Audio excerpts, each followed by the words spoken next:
Good day, I'm Carrie-Ann Smith, and this is your JIS News for Thursday, December 19. National Security Minister Peter Bunting says a number of initiatives are being implemented to put a severe dent in crime. He was speaking recently on JIS TV's Issues and Answers program. Minister Bunting said the recently launched Unite for Change program and the passing of several pieces of legislation will empower the country to decrease the crime rate. The minister said the anti-gang and the DNA acts, which are expected to be passed in January, would further strengthen the powers of the security forces. And they recently passed amendments to POCA to bring us into compliance with the Caribbean Financial Action Task Force recommendations. And that will make it more difficult to conduct money laundering activities.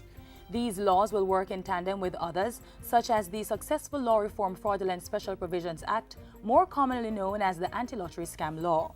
Even though it's less than 9 months old, we've had the first 4 or 5 convictions, and we have about 50 odd more persons charged with very strong cases. Meanwhile, the police have increased their presence on the streets for the Christmas season. National Security Minister Peter Bunting says administrative duties have been reduced to a minimum and work leaves have not been granted to ensure that more officers can police the streets during the holidays. He is meanwhile urging citizens to remain vigilant and practice safety measures to protect themselves and their loved ones during the Yuletide season. There's a lot you can do to reduce your risk of being a victim of robbery or theft. Don't travel with a lot of cash. Nowadays, it's very easy. Almost, every vendor will take a debit card or a credit card. The cost is minimal, so avoid pulling out a big wallet or a big wad of cash out of your pocket. Over 350 young people have graduated from the Citizen Security and Justice Program, CSJP's internship program with the JDF. CSJP is a crime and violence prevention initiative which builds the overall safety and security of communities. Part of the prevention strategy involves providing an outlet for young people in the 20 to 35 age group to develop their skills and become more employable so they can support themselves and their families. At the recent graduation ceremony, National Security Minister Peter Bunting urged the graduates to be role models in their communities. I expect you to exercise leadership, to engage your friends and families, to teach them to avoid gangs, teach them to avoid criminality, teach them not to give any refuge to those who are involved in that. 20 graduates who focused on electrical installation under the internship program will undergo further training at the Jamaica Public Service.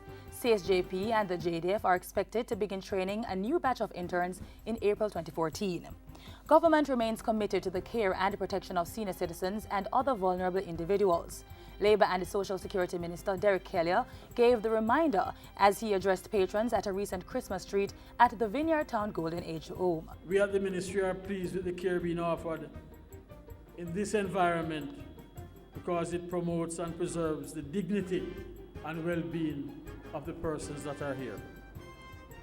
The Ministry is also very much satisfied with the performance at the home. We are so far this year, approximately 80% of the targets that have been set have been achieved. He says the ministry is exploring ways to make operations at the home more self-sufficient. The establishment of a vegetable garden and a proposed health and wellness center are part of that initiative. The garden was set up with assistance from public and private sponsors, and Minister Kelly is urging continued public support for the ministry's social protection programs. And finally, the Ministry of Local Government and Community Development is appealing to Jamaicans to ensure proper garbage disposal during the festive season. The appeal comes from the Acting Permanent Secretary in the ministry, Dion Jennings. She was speaking at the National Solid Waste Management Authority's annual Christmas tree lighting in Mandela Park Wednesday. Make sure that you containerize your garbage. Put it in a secure place so that by the time those who will clean up after us, it will make their work easier. For its part, the NSWMA is spending $45 million on an island-wide cleanup effort from December 15 to January 12, 2014. And that's it for JIS News today. I'm Carrie-Ann Smith. Thanks for watching.